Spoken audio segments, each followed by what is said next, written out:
माजी और हाल दोनों में जीता हुआ शहर, बहादुरी और शुजाअत, रूहानियत और असातीरी दास्तानों का माजी जिस पर पुणे के हर बाशिंदे को फख्र है, और ऐसा हाल जो तहजीबी विरासत और जदीदियत का हसीन इम्तिजाज है।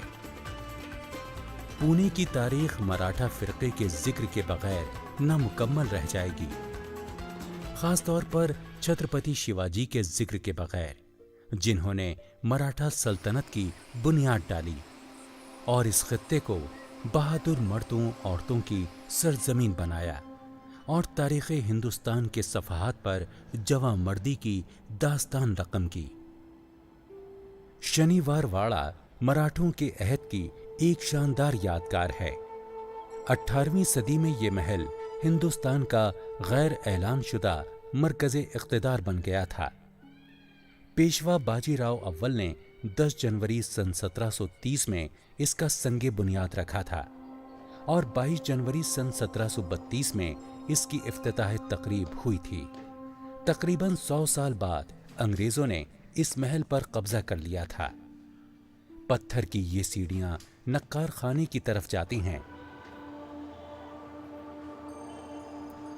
मकामी कहानियों में कहा जाता है कि ये सीढ़ियां इस महल के बारे में बहुत सी कहानियां और राज अपने अंदर छिपाए हुए हैं, जो कभी नए जमाने के सामने नहीं आएंगे। नक्कार खाना पत्थर और लकड़ी की नक्काशी को मिला जुलाकर तामीर किया गया है। इस दीवान खाने की सबसे काबिले तवज्जो चीज सुतूनों पर लकड़ी की जालियों का काम है।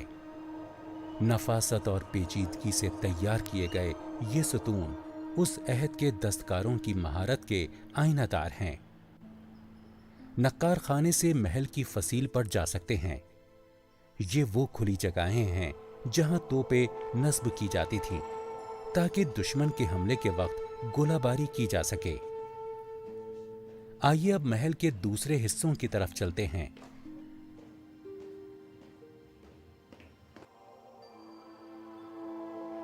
जब मराठा सल्तनत अपने इक़्तिदार के उरूज पर पहुंच गई थी तो बहुत से सरदार, सिपहसालार, शहजादे, उमरा, मुल्की और गैर मुल्की हुकूमतों के सफ़ीर पुणे आते थे।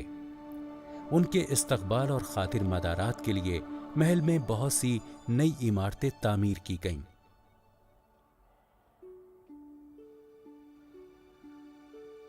1758 में जब ये ज्यादातर इमारतें तामीर की गईं, इस महल में 1000 लोग रहा करते थे।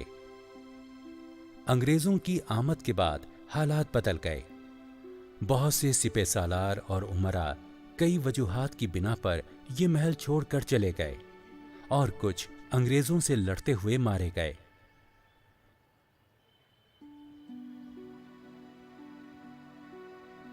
इक्कीस जनवरी सन 1828 को एक भयानक आग से सारा महल जल गया था।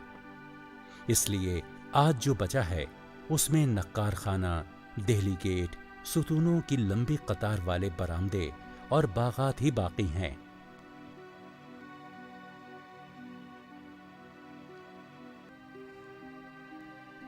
बागात आज भी अपनी दिलकशी के साथ महफूज हैं।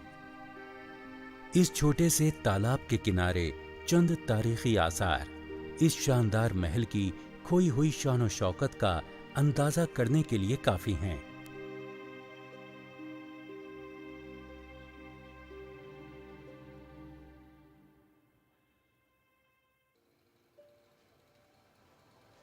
राजा दिनकर केलकर म्यूजियम वो जगह है जहां हिंदुस्तान की रंगारंग तहजीबी विरासत से दिलचस्पी रखने वाले हर सयाह को जरूर जाना चाहिए। ये एक फर्दे वाहिद पद्मश्री डॉक्टर डीजी केलकर का जमा किया हुआ जखीरा है। ये म्यूजियम उस इंसान की तख्लीकी सलाहियत का गवाह है जिसने फरसूदा और फरामोश करदा चीजों को दिलकशी और रोमानियत अता की। म्यूजियम की इमारत भी तारीखी मराठा अहद की याद ताज़ा कर देती है। ये नफासत से तैयार किया हुआ दाखिली दरवाज़ा एक हल्का सा इशारा है कि इस ज़ख़ीरे में कैसे कैसे शानदार दरवाजे भी शामिल हैं। रंगो रोगन वाले मेहराबी दरवाजे, मुनक्कश किवाड़, लकड़ी और हाथी दांत के दरवाजे, बुलंद आहंग मुजस्समे, फनकाराना शान शौकत की इस दुनिया में इस्तकबाल की बावकार अलामत हैं। एक पेचीदगी और नफासत से मुनक्कश दरवाजा एक ऐसे हिस्से में ले जाता है जहां दिलकश फनपारे इंसानी सनतकारी की तस्दीक व तौसीक कर रहे हैं। यहां जमा किया गया सामान उतना ही रंगारंग है जितनी जिंदगी की रंगारंगी है।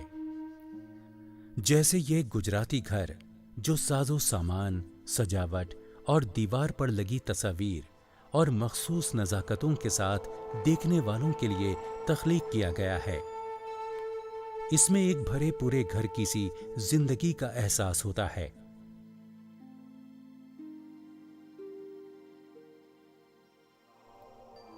सोने, चांदी और जवाहिरात के बेशकीमत जेवरात सयाहों के लिए मजीद कशिश का बाइस हैं। म्यूजियम में मुल्क के मुख्तलिफ इलाकों के जेवरात जमा किए गए हैं।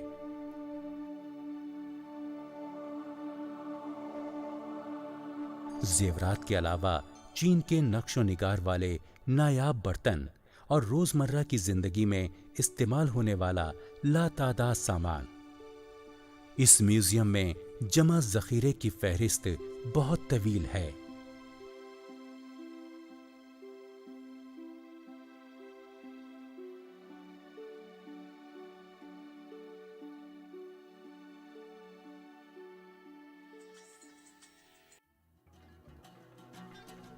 अगर किसी को गुजरे हुए वक्त में सफर करने का शौक है तो उसे सिंहगढ़ के किले की सैर पर जरूर जाना चाहिए। पुणे शहर से 96 किलोमीटर दूर वाक़ई ये किला छत्रपति शिवाजी का फौजी किला है। इस किले की फौजी अहमियत मराठों के लिए इसलिए भी थी क्योंकि इसके एक मखसूस मकाम से उनके 9 दूसरे फौजी किलों पर नजर रखी जा सकती थी। शेरों की बस्ती सिंहगढ़ की सरजमीन से जवां मर्दी की बहुत सी दास्तानें मंसूब हैं। सबसे पहले किले का दाखिली दरवाजा आता है जो अब सिर्फ एक खंडर है। कभी ये एक बुलंदोबाला दरवाजा था, मगर जब मुगल फौज ने इस किले पर कब्जा किया तो इसे तबाह कर दिया। थोड़ी देर में बारूद खाने तक पहुंच जाते हैं जहां कभी मराठा फौज का बारूद रखा जाता था। ये उन बहुत सी इमारतों में से एक इमारत बची है जिन्हें मुगलों ने तबाह कर दिया था। ये तंग और खस्ता हाल गलियां अस्तबल तक जाती हैं।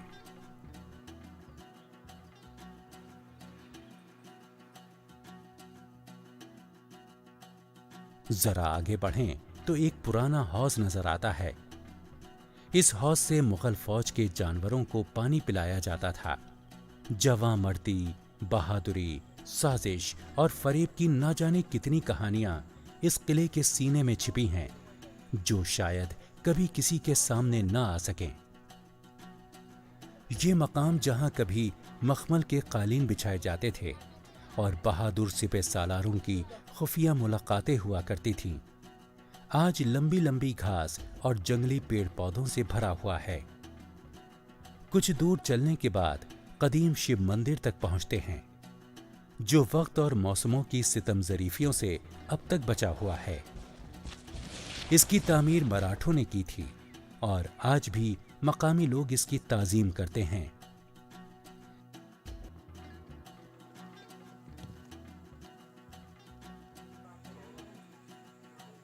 किले का एक अहम मकाम कल्याणी पॉइंट है। यह किले के दूसरे कोने पर वाक़ई है।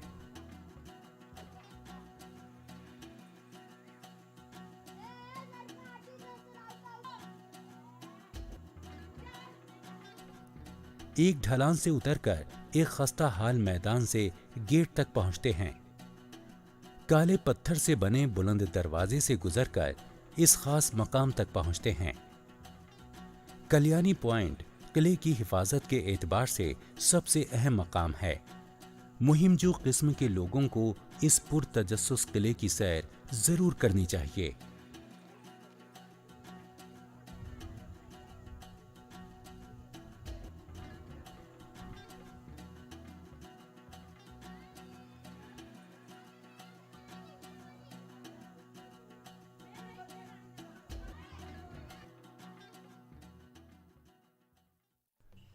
क्वींस गार्डन रोड पर ट्राइबल डेवलपमेंट सेंटर वाक़ है, जहां जनजातियों से मुताल्लिक़ एक म्यूज़ियम है।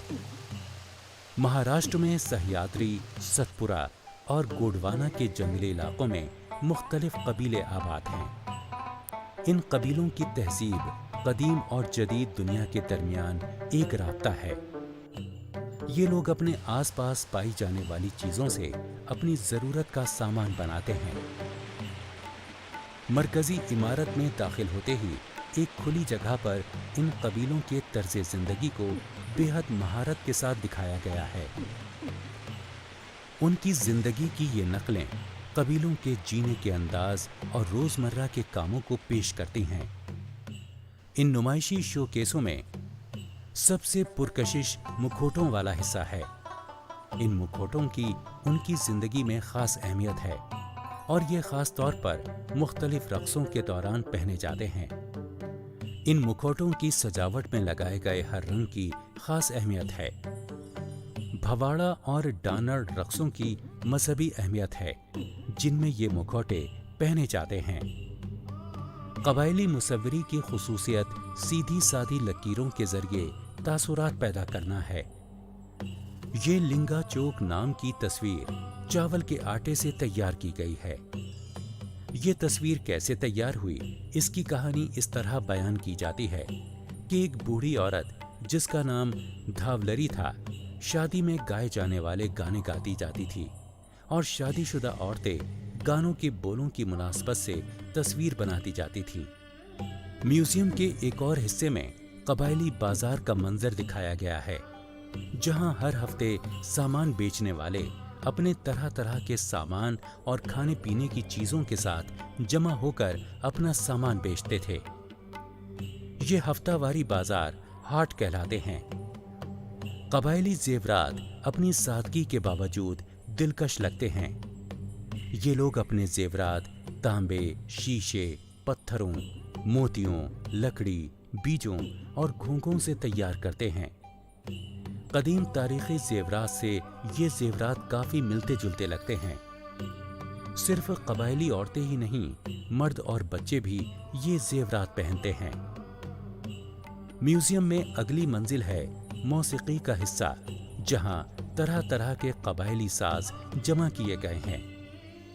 इनको देखकर कबायली जिंदगी में नाच गाने की अहमियत का अंदाजा होता है। यहाँ के मौसीकार अपने साज खुद तैयार करते हैं और इन्हें परों, कपड़े के टुकड़ों और सींगों से सजाते हैं। ये साज मिट्टी के बर्तनों, जानवरों की खालों और लकड़ी वगैरह से तैयार किए जाते हैं। पुणे शहर की गहमा गहमी से दूर एक दिन का प्रोग्राम रायगढ़ किला देखने का बनाया जा सकता है।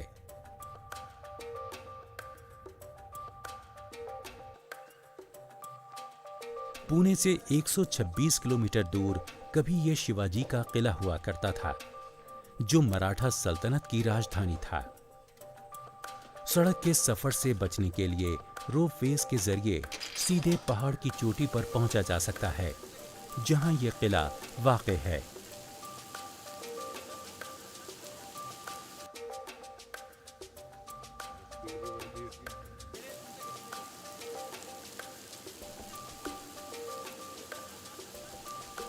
कहा जाता है कि यह किला ऐसी जगह तामीर किया गया था जहां दुश्मन इसे ढूंढ ना सके।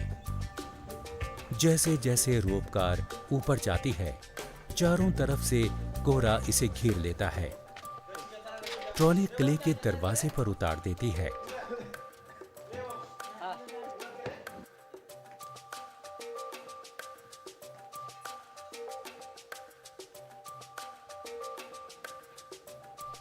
रायगढ़ किला, जिसके मुहाफिज छत्रपति शिवाजी थे, जो मशहूर मराठा सल्तनत की राजधानी रहा है। राई पहाड़ों के नाम पर जिसका नाम रायगढ़ किला रखा गया था। इस किले के एक एक पत्थर पर जवां मर्दी और बहादुरी की नाकाबिले यकीन दास्तानें लिखी हुई हैं। अंग्रेज इसे मशरिक का जिब्राल्टर कहकर याद करते थे, क्योंकि पहाड़ की चोटी पर बना ये फसील बंद किला बार बार दुश्मन के हमलों को नाकाम बनाता रहा।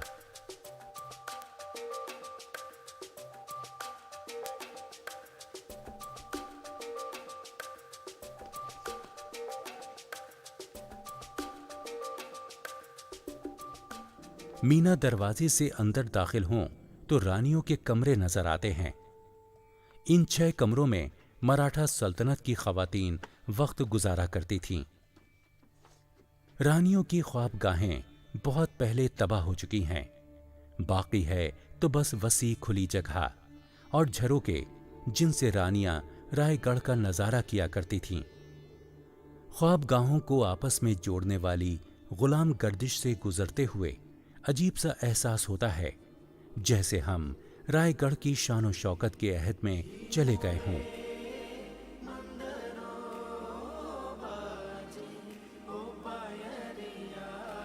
चंद सीढ़ियां चढ़कर राजभवन है जहां महाराजा अमूरे हुकूमत के फैसले किया करते थे। ये इमारत 2 चबूतरों पर बनी हुई थी और पहले यहां लकड़ी के सतून एक शानदार इमारत को संभाले हुए थे। मीना दरवाजे के दाईं तरफ किले का इंतजामी हिस्सा है जहां शिवाजी के 6 वजीर मराठा सल्तनत के इंतजामी उमूर को देखा करते थे। इस शानदार रियासत का काम यहीं से चलता था। ये 350 साल पहले तामीर हुए किले का मरकजी दरवाजा है जिसे महादरवाजा कहते हैं। ये दरवाजा अपनी तामीर के एतबार से एक मुअम्मा है क्योंकि हमला आवरों को पता ही नहीं चलता था कि ये दरवाजा कहाँ है। शिवाजी ने ये फौजी अहमियत का हामिल पहाड़ बड़ी मुश्किल से 1656 में चंद्रराव मोड़ से लड़कर हासिल किया था। इनके वालिद शाहजी ने इस मकाम को बढ़ती हुई मराठा रियासत की राजधानी के लिए मुंतखब किया था। उनकी मौत के 6 साल बाद तक ये मकाम अपने बुलंदोबाला दरवाजों और शानदार इमारतों के साथ राजधानी की हैसियत से कायम रहा।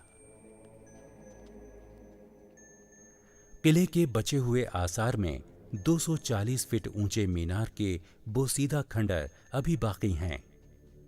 इन खंडरों में मुगल तर्ज तामीर की झलक साफ तौर पर दिखाई देती है। इस मकाम पर शिवाजी की ताजपोशी बनारस के एक पंडित ने की थी। उस पंडित ने गंगा सागर तालाब में गंगा का पानी भी लाकर डाला था। इस जगह से तकमक टोक आता है जहां मुजरिमों को सजाए मौत दी जाती थी। ये एक पहाड़ की चोटी है जहां से मुजरिमों को मौत के मुंह में धक्का दे दिया जाता था। सयाह उस चोटी तक जाकर इस सजा का अंदाजा कर सकते हैं।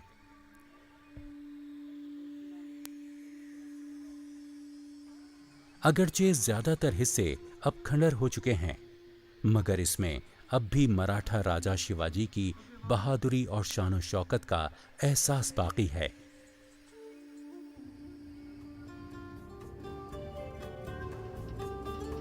महाबलेश्वर को सन 1829 में एक पहाड़ी तफरीही मकाम करार दिया गया जिसे आज महाराष्ट्र की पहाड़ी मकामात की मलिका माना जाता है। सह्याद्री पहाड़ों की चोटियों पर बसा महाबलेश्वर पुणे से 120 किलोमीटर की दूरी पर है। महाबलेश्वर तक पहुंचने का रास्ता भी बेहद दिलकश है। हमारी सैर की शुरुआत होती है पुराने महाबलेश्वर के मंदिरों से जो पुराना चैत्र कहलाते हैं। महाराष्ट्र के इस छोटे मगर अहम मकाम की असल विरासत को जानने के लिए इन मंदिरों की सैर जरूरी है।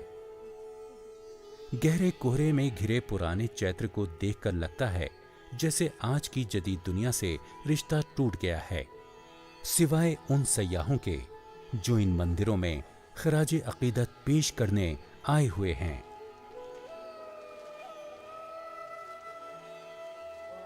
हमारी पहली मंजिल है पंचगंगा मंदिर। हिंदू देवमाला के मुताबिक इस मकाम से 5 नदियां निकलती हैं और मैदानों के इलाकों तक जाते जाते बड़ी बड़ी नदियां बन जाती हैं।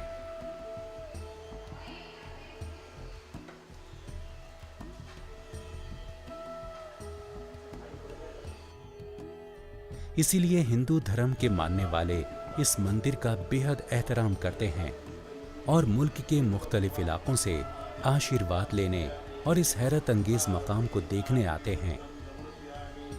ये 5 नदियां हैं: कृष्णा, वीना, कोयना, सावित्री और गायत्री।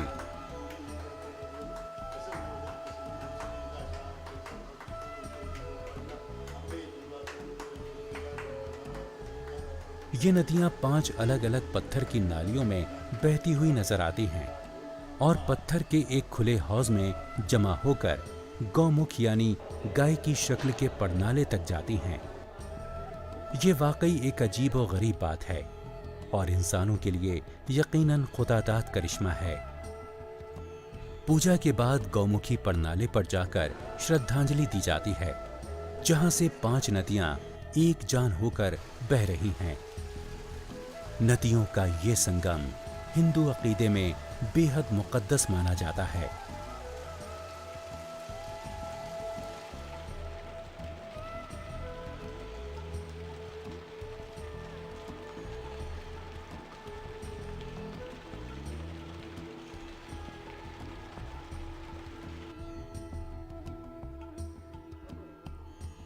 पंचगंगा मंदिर के पास ही एक छोटा सा मंदिर है जो वीरान दिखाई देता है।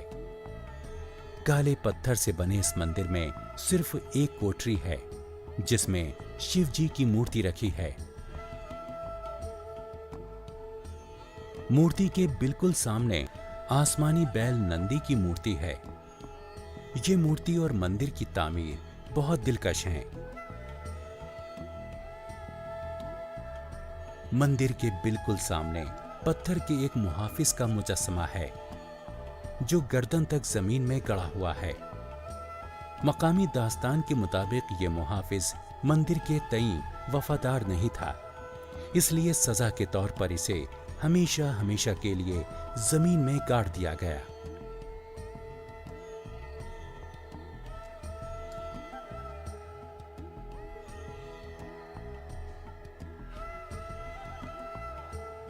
पूरे पुराने चैत्र में लातादाद मंदिर हैं। कुछ आबाद हैं तो कुछ वीरान।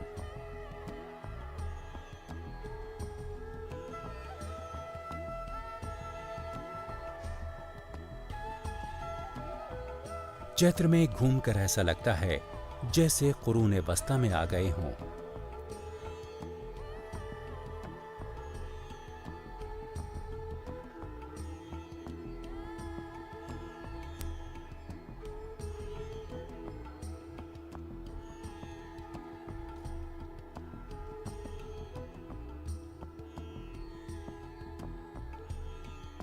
रास्ते में शिवजी का एक और मंदिर भी पड़ता है।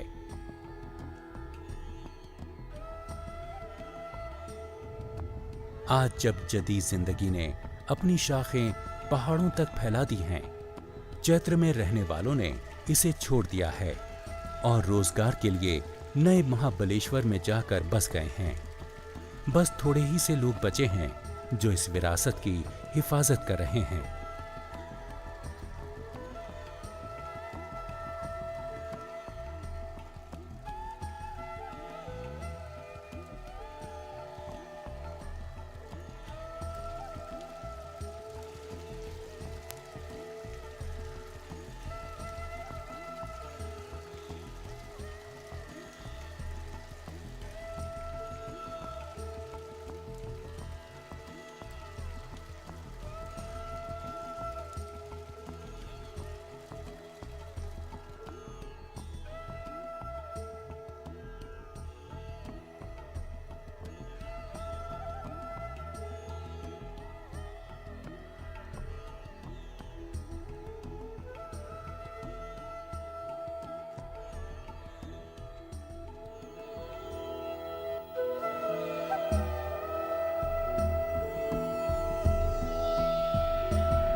आप कौन है?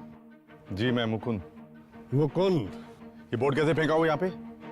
मैनेजमेंट के कहने पर उतारा है।